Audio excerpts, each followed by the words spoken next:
Dopey Challenge, logistics, real training has started, and what if you're behind?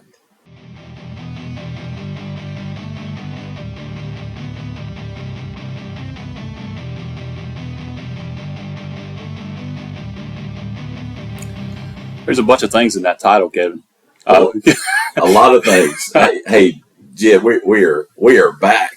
We had a busy summer. Now we're getting back, and we find ourselves about 4 weeks away from Walt Disney World Marathon Weekend at Dopey Challenge. And there is a lot in that title. You are right. No question. I'm sure a lot of people are a little bit behind. The summer is, people it focuses some folks. If you're in a job where the summer's your light time, maybe you do a little bit more, but maybe you've slacked off some too. So I'm sure there's a lot of folks are behind with their prep. So let's kind of dive in. And the first thing, if you're going, you gotta stay somewhere. Does it matter where you stay when you get to Disney for these things? Yeah, Jed. We talked a little bit about this on the last podcast, but I want to dive into the pros and cons of where you're going to stay. In my opinion, if you can float it, the absolute best place to stay is on Disney property. Now, I will say this: if you have not made your reservations yet, a lot of places are already sold out. Why I think it's important, the biggest reason I think it's important is for something we'll talk about in a second, which is transportation. But it just makes your entire weekend easier if you're staying on property. They will get you to the race. So many things that you can, even the expo, there's buses to the expo, those kind of things. But I think that's the best way to do the Run Disney. But there's a lot of places off property that are very close that you can stay. It's always going to be cheaper to stay off property.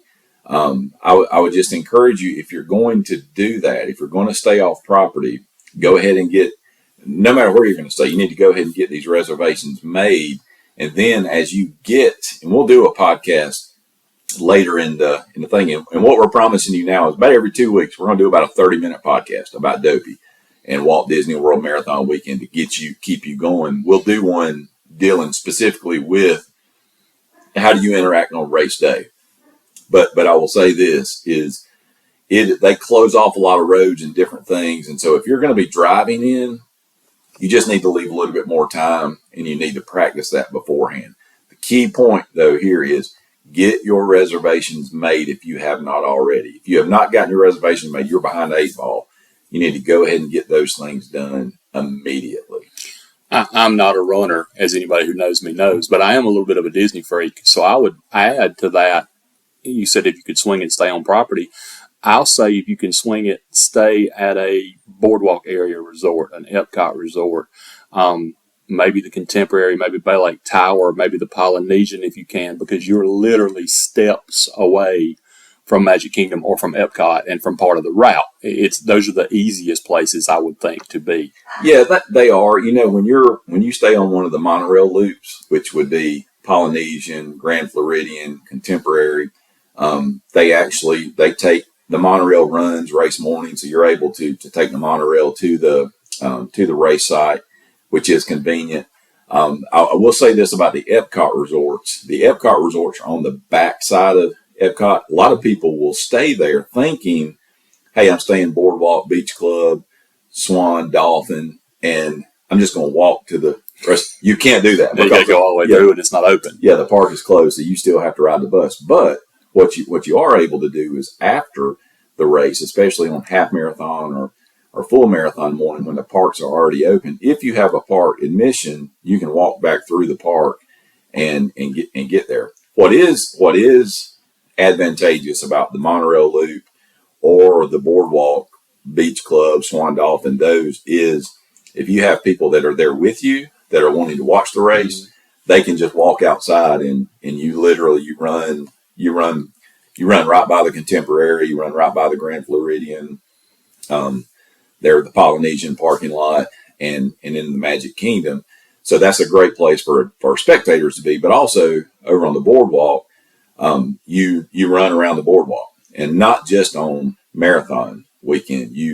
10K, the 10K actually runs around the boardwalk, and then the full marathon obviously finishes finishes there, coming through the boardwalk as we go to Epcot. Another topic, and this is a touchy one, and it's one that a lot of people have had a lot of experience with. If you've gone anywhere this summer that's more than 5 hours away, flying is getting back to normal a little bit, but it's not great. What do air travelers need to be aware of? Yeah, I'll say two things about that. You are right. Anybody who has been traveling much in the air, you probably installations. If you are close enough, and when I say close enough to drive, we're about 7 hours from where we are, and I've probably flown half the time and driven half the time. If you're close enough to drive, I would encourage you to plan on driving. Things have not leveled out enough in that sector for me to be comfortable. Is my flight going to get canceled? Right. Okay. So you make that decision on that. The second thing I would say is it has changed.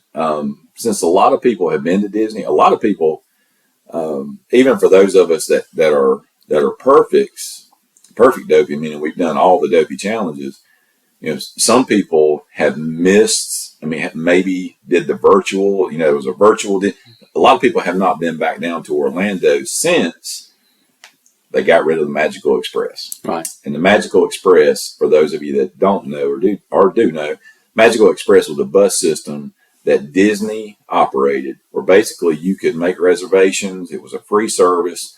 You show up, your bags go to your bags get put on the bus. They drive you to your resort from the airport, and then your bags go through Bell Services and they show up at your room. Disney does not offer that service anymore. So there are a couple of services that are independent that offer this now. Mears Connect and something called the Sunshine Flyer. These are both bus services that will take you directly to your resort for a fee. I think it's about $16 per person, and then a $32 round trip. The difference will be, well, two differences. You don't have the Disney theming inside the bus. It's a motor coach. It's a nice motor coach, but it does not have the Disney theming.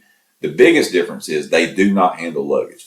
You put your luggage on the bus, and when you get off at your resort, you get your luggage off. So I always did that anyway, just because I didn't want to wait another couple of hours or what could be 3 or 4 hours before your luggage arrived. So that's not a big difference, but there is a fee. You're going to pay $16 a person to do that. Or, of course, you could Uber, Lyft, whatever your mode of transportation may be. You can do that. But you got to decide on the air. If you're close enough to drive, I'd say drive in. But if you're not close enough to drive, just be aware you're going to need to get connected with either Mears Connect, Sunshine Flyer, or you're going to need to plan to get an Uber there to the park. Because if you're going to and again, I'm talking about Disney resorts here. So if you're staying off Disney, you'll just have to find that transportation. However you want to get there. This is one of the only parts of the podcast that I do have a little bit of experience with. We flew this summer when we went to Disney, and I've got 2 words of caution. One, Mears Connect, Sunshine Flyer. Those are great options and affordable options, but you're also at the mercy of everybody else on your bus, and who knows where they're going to go first. We got lit. We pick a lift, and I want to say it was about $30. And it goes straight to your resort. There was no waiting. We were in the car, both leaving the resort, going to the airport, and leaving the airport, going to the resort. We were in the car within 5 minutes of hitting the button. So it's an attractive option if you're in a hurry. Another thing is flying, and you want the best possible experience, you got to fly early in the day. Fly the first flight they've got going out. If you can drive to Atlanta and fly direct, drive to Atlanta and fly direct. Because I don't know how you're going to plan your layover in Atlanta, but 2 hours is not enough. Yeah. They're mostly an hour and a half. That's nowhere near enough. 2 hours is not enough at all. And the later your flight is in the day, the greater possibility it is you're going to get bumped or you're going to get delayed. If you're flying, drive to Atlanta. If you're flying back, people need to be aware that if they're connecting out of the Delta terminal out of Orlando back to Atlanta, the options for food and convenience once you get into the Delta terminal are very limited. Yeah. So I'm with you. I'd say if you're within 10 hours, load up the car and let's go. Yeah, it just takes some of that stress and anxiety out of it. I mean, it is every year, whenever, even back when travel was normal, you would have, and again, some people deal with different things. Those coming from up north or out north, there's usually going to be some kind of weather things going on. So I understand there's nothing you can do about that. And once you get out to a certain point, I would just say plan ahead. You may even want to plan to come a day earlier than you usually come, just to make sure if you do get bumped, you're able to make that requirement of being there for the to get your bib and everything the day before the races start. All right, I know where I'm going to stay. I know how I'm going to get there. What's next? Is there anything coming up right away that I need to do to be eligible for the race? Is there any criteria I've got to meet right now? Well, obviously you're registered at this point because everything's sold out at this point. But there is a key date that is rapidly approaching. We are recording this on September 9th. You're probably going to be listening to it somewhere around September 10th, 11th, 12th, in that range. September 27th is a key hard date. And that date is your proof of time has to be in. What the proof of time does is it gets you into the corral based on the speed of a race that you've been in. For the Dopey Challenge, if you're going to be entering in that half marathon time, the full marathon time, whatever race that is, you have to get that in. You had to do it when you registered. You had to put something in.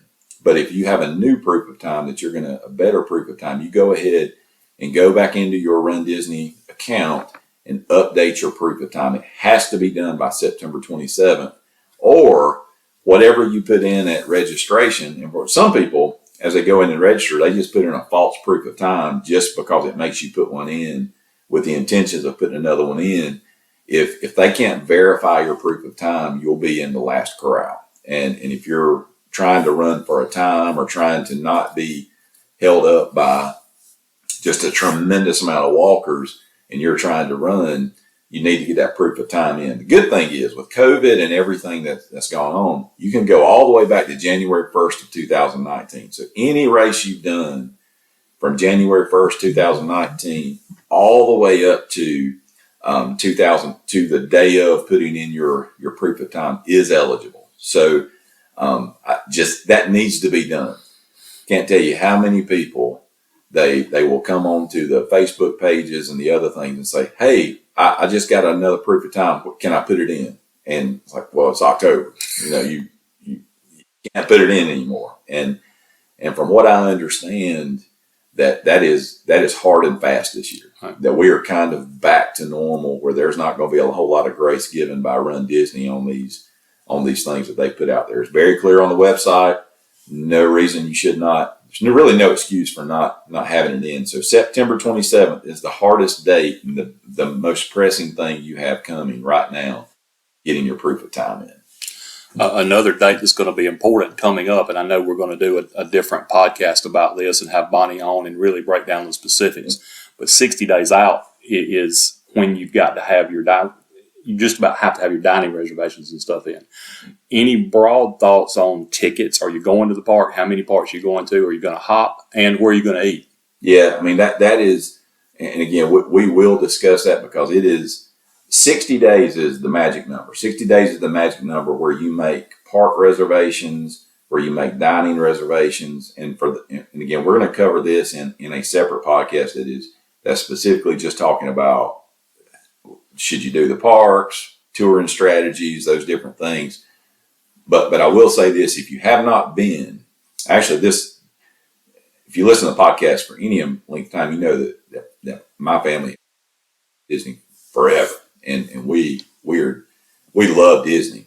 But this July was the first time we had been since they've got the new where you make park reservations, Genie Plus, which is it replaced the Fast Pass system, all these things. And so it is different. Now, 60 days out, you can start making park reservations. So what you can't do now is just show up at a park and just expect to get in. Now, if it's not sold out, they'll sell you a ticket. But for the most part, especially some of the newer, like Magic Kingdom, Hollywood Studios are the two notorious ones they will sell out. That means people make park reservations, and then you may show up at Magic Kingdom expecting to go into Magic Kingdom, and they'll say we're sold out.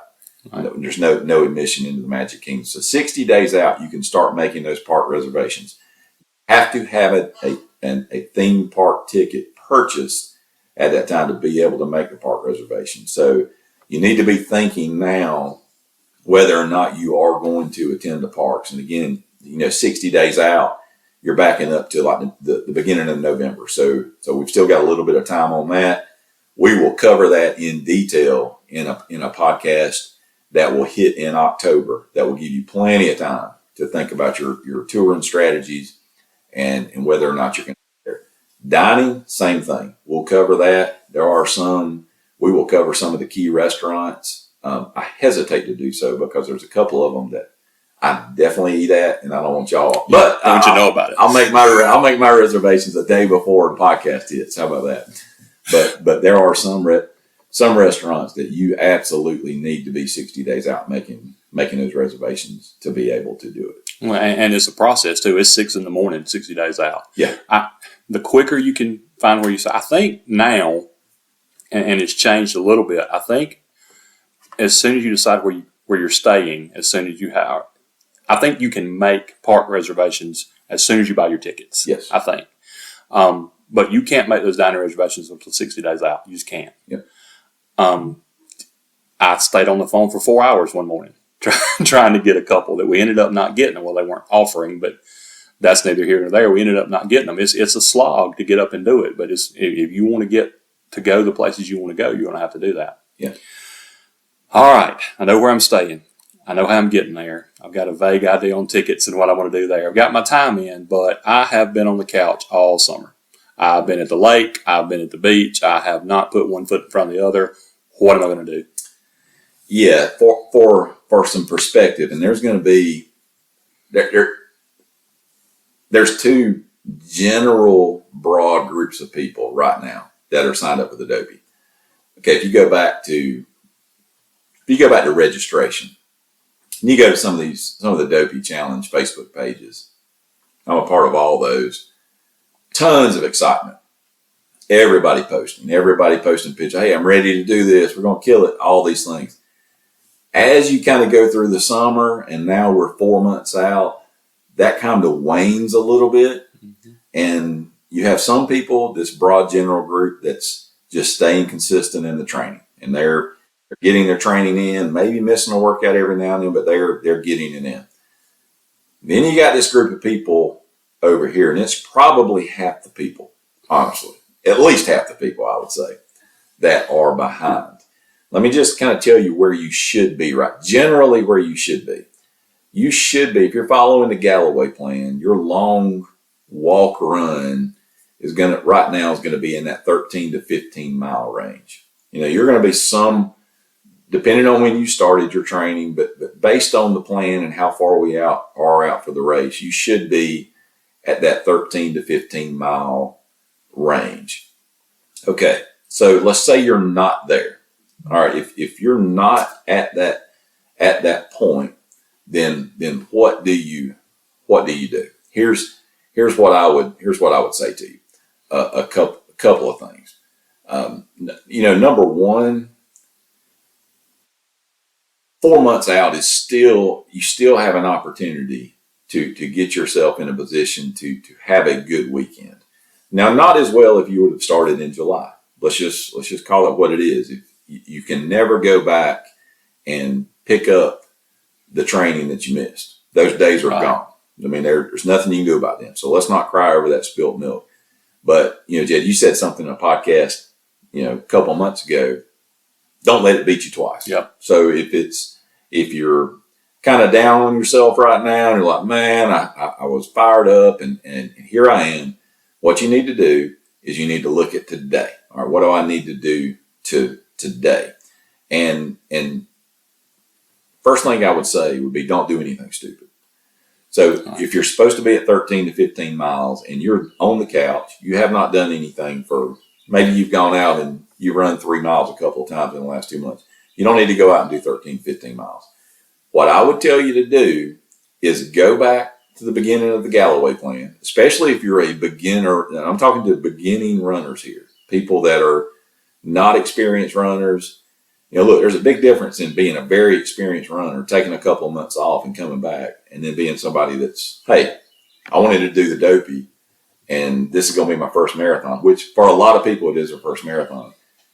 And now you can't just go out and start putting in these big miles. You need to go back. If you're a beginner, go back to the beginning of the Galloway plan. It's on the Run Disney website. You can download it for free and start there.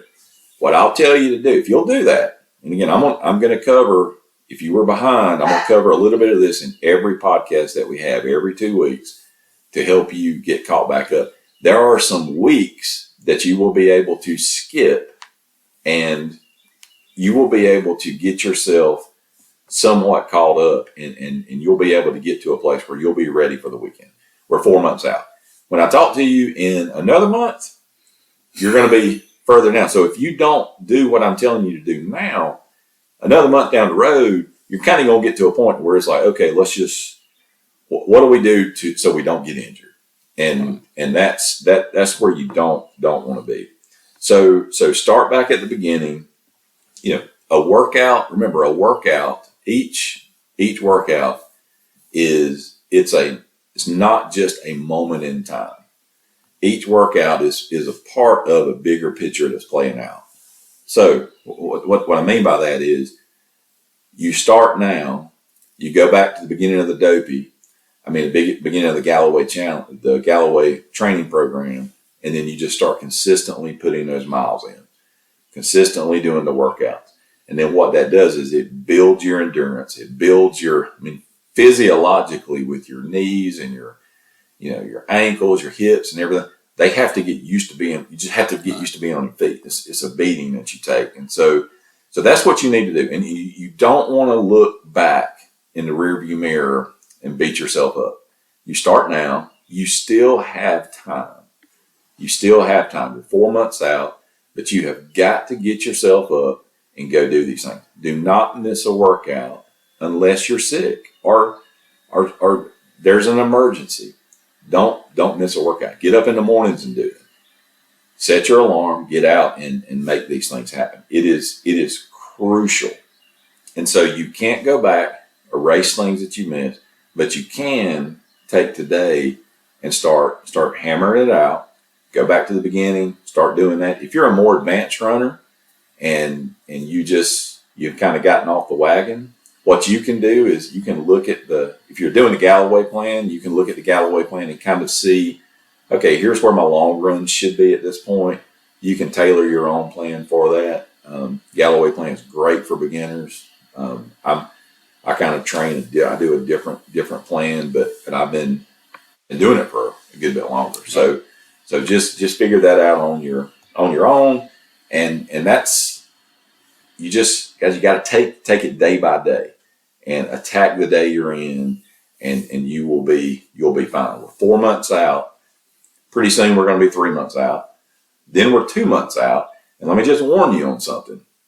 When you get into November, what's that thing that always happens at the end of November? You've got holiday rush starting at the end of Thanksgiving November. and Christmas. Now, should that be a big shock, Jed? Those things are on the way? I've been here 48 years, and we've had 47 of them so far. They come every year, right? Pretty much. So I've got a feeling Thanksgiving is going to come, Christmas is going to come, New Year's is going to come. Right. I love Chex Mix, and Bonnie's going to make some. That's pretty much the way things are going to happen. This is going to happen. So that period from Thanksgiving to Christmas, there is some really big training blocks during that time. And a lot of times, that period of time for all of us, no matter how dedicated you are, you get a little bit knocked off your thing. Well, you want to be as prepared and have as much under your belt when you hit that point as you can. Because a lot of times what will happen is people will pity pat around. They're not getting their training in.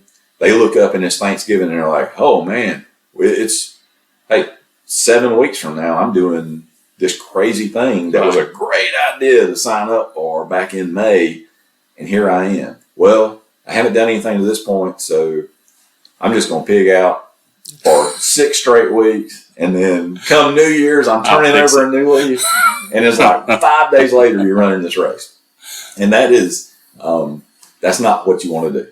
So get it together now, jump in, go back to day one of Callaway. If you're a beginner and you have not been doing what you need to be doing over summer, go back to day one and start. If you start, you will see over a period of 2, 3, 4 weeks, you will get into a rhythm, and then you will be fine whenever you get to the race day in January. So Jed, let's go ahead and wrap this one up. I want to keep these, since we're doing them every 2 weeks, I want to keep them relatively short. We're gonna try to just walk hand in hand with you leading up to the Dopey Challenge. In our next Dopey podcast, we're actually going to jump into some race strategies and lay those out for you in detail, so you can go ahead and make that decision of how am I going to tackle this race, because you need to train appropriately based on how you're going to do that. But meantime, I want you to, we end the podcast the same way every time, but I want you to, especially if you're behind, I want you to really, really, really listen to this. And it's so true. Forget about the past. If you'll do the hard things today, tomorrow will take care of itself.